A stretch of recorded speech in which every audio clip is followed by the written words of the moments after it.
This is my desire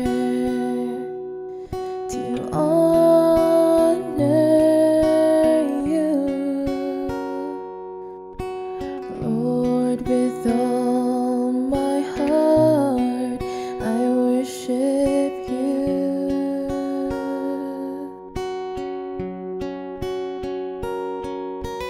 All I have within me, I give you praise. All that I adore is in you.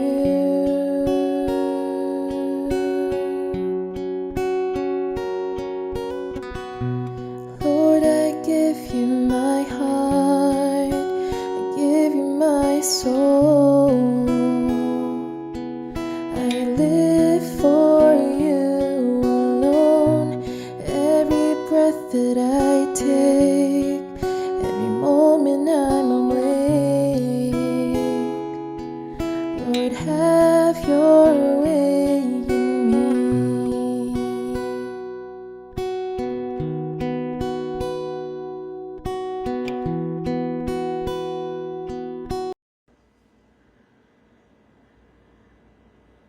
A blessed morning to each one of us. I know that God is continuously blessing and protecting all His children.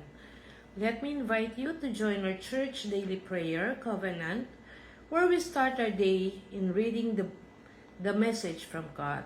Also, we are inviting you to join our Sunday and midweek services that you can join physically or via online. We also have Bible studies for each age group, wherein we study the Bible together. We also encourage you to join our care groups, where we share how God blesses and guides each one of us. If you feel that you would like to join any of the said activities, please contact the pastors, our church secretary, for more details and information. Join me in prayer as we start the day. Dear Heavenly Father, we praise and thank you for today, for giving us another day that we could continue our journey here on earth. Guide us, O Lord, that we will be able to hear what you would want to impart on us. Talk to us and touch our heart, that we will be sensitive on what are your plans in our lives. This we pray in Jesus' name. Amen. Muli po isang magandang umaga sa inyong lahat. Our verse for today can be found at Luke 6:27 to 38. Love for enemies. But to you who are listening, I say, love your enemies. Do good to those who hate you. Bless those who curse you. Pray for those who mistreat you. If someone slaps you on one cheek, turn to them the other also. If someone takes your coat, do not withhold your shirt from them. Give to everyone who asks you, and if anyone takes what belongs to you, do not demand it back. Do to others as you would have them to do to you. If you love those who love you, what credit is that to you? Even sinners love those who love them. And if you do good to those who are good to you, what credit is that to you? Even sinners do that. And if you lend to those from whom you expect repayment, what credit is that to you? Even sinners lend to sinners, expecting to be repaid in full. But love your enemies, do good to them, and lend to them without expecting to get anything back. Then your reward will be great. You will be children of the Most High, because He is kind to the ungrateful and wicked.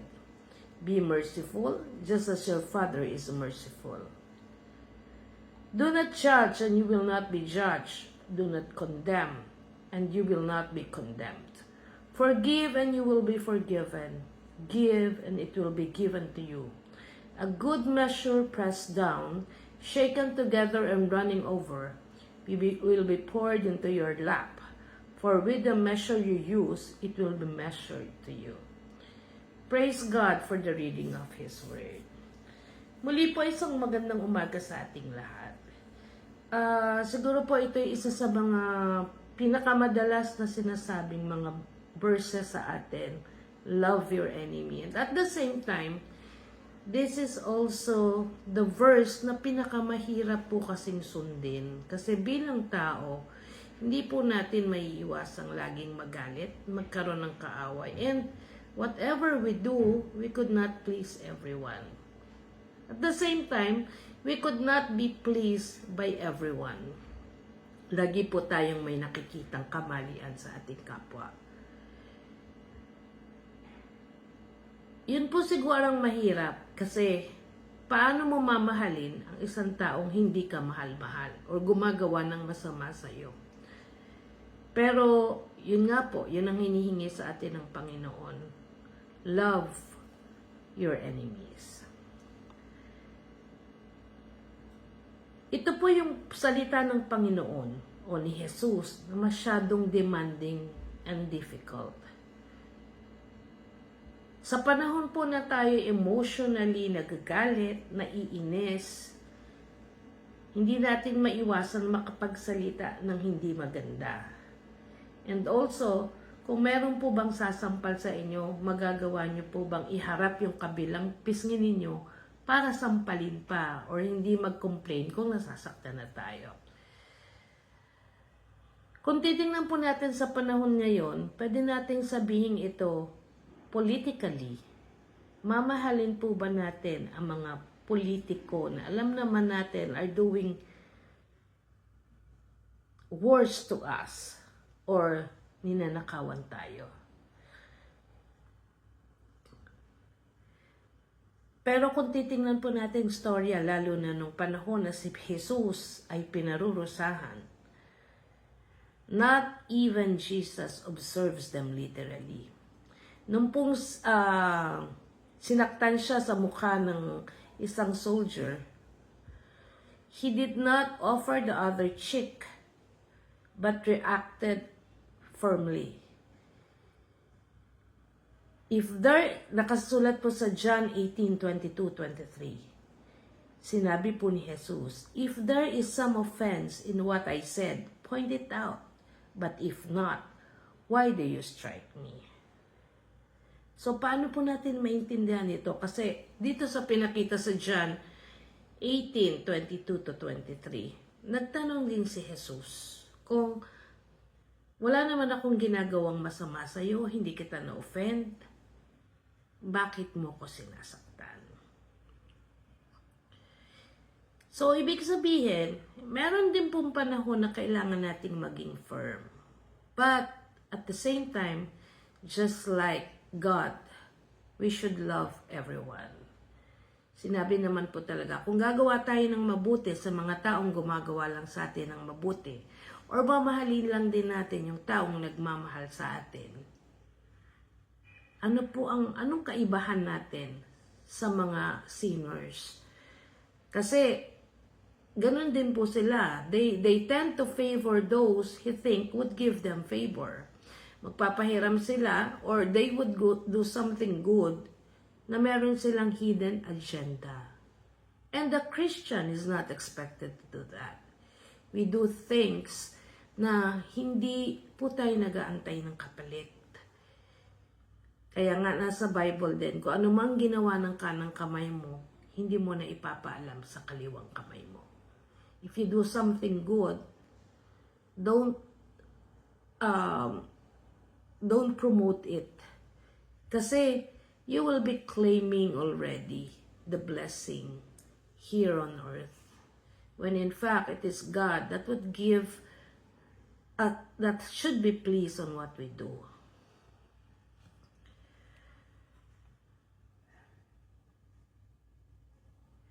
We should also treat others as you would like other people to treat you. So, pag ganun po ang naging thinking, siguro, it would be a very peaceful world kung lahat ng tao would follow this. Kasi, you would not do something wrong with other people, if you don't want it to be treated to you. Sa akin po mismo, na-experience ko yun.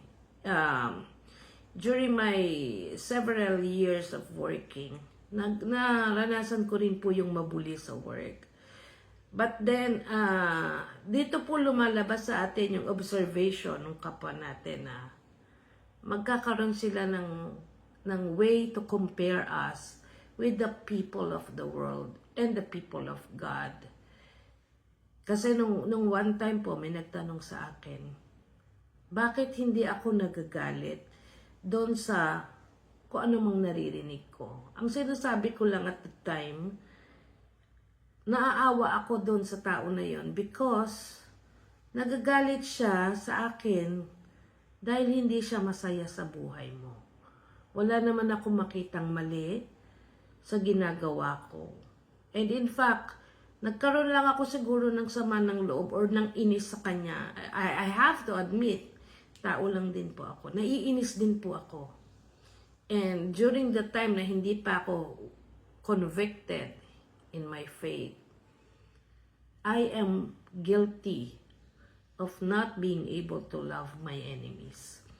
Mahaba po ang pasensya ko. Ang haba ng pasensya ko. Hindi po ako siguro yung sasabihin na magagalitin. People would tend to think that mabait ako kasi hindi po ako nagagalit. But then, ang hindi po alam ng nakararami, hindi ako nagagalit, but nag-iipon po ako ng galit. I tend to count all the mistakes and the failures of other people. Ano lang, ipon lang. Then, pag nagalit po ako, that is the last straw. So, mahaba ang pasensya ko bago nyo ako mapagalit. Pero pag napagalit ninyo ako, is galit ako talaga. And I tend not to forgive or nor to forget. And that is also one thing that I'm still continuously praying to God. Kasi meron pa pong tendency that I would still feel the same. But wala na po sa akin yung I would wish or I would pray something bad would happen to someone who do me wrong. Kasi ang sa akin ngayon, ang nafe-feel ko na lang is more on maybe that person is undergoing something and sa akin na lang binabagsak ko ano man yung kanyang disappointment, dissatisfaction sa buhay. And what a good thing to retaliate is to be good to those people. Kasi showing them that you are not affected and at the same time praying that God touches their heart, I think is the best way that we could do. Sabi ko nga, we could not control other people's emotions, thoughts, but we could control our emotions and our thoughts. We should be merciful because anak po tayo ng Panginoon na napaka-merciful. Ito po yung sinasabi na God does not simply want to change the situation. Kasi wala naman po tayong mababago eh. We could not change the system. But we could be part of the novelty of changing the system. Para maramdaman din po ng tao sa paligid natin that we are different from the world. That we are from God that is full of tenderness and kindness. That we understand what the other people is going through. Yung totoong pagmamahal po, not the opposite sex love, but the love for all is not wishing something wrong would happen to another person. True love should want the good of others, regardless of what she does or he does for me. Alam po natin that God loves us, and because of God's love, we understand And we believe that God only wants what is best for us.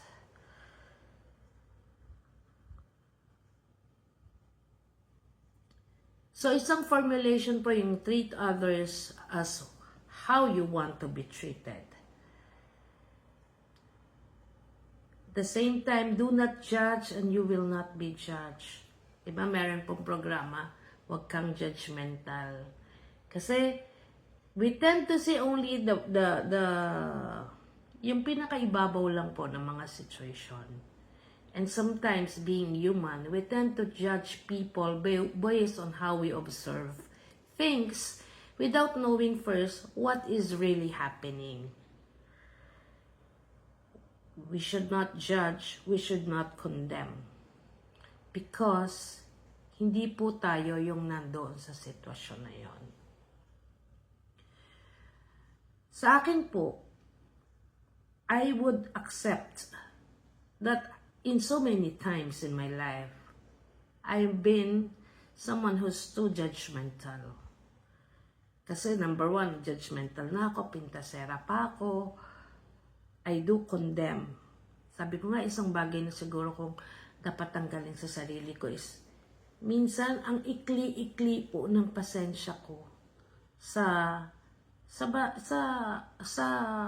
understanding ng tao. And how could I apply being a Christian if I could not be patient to another person?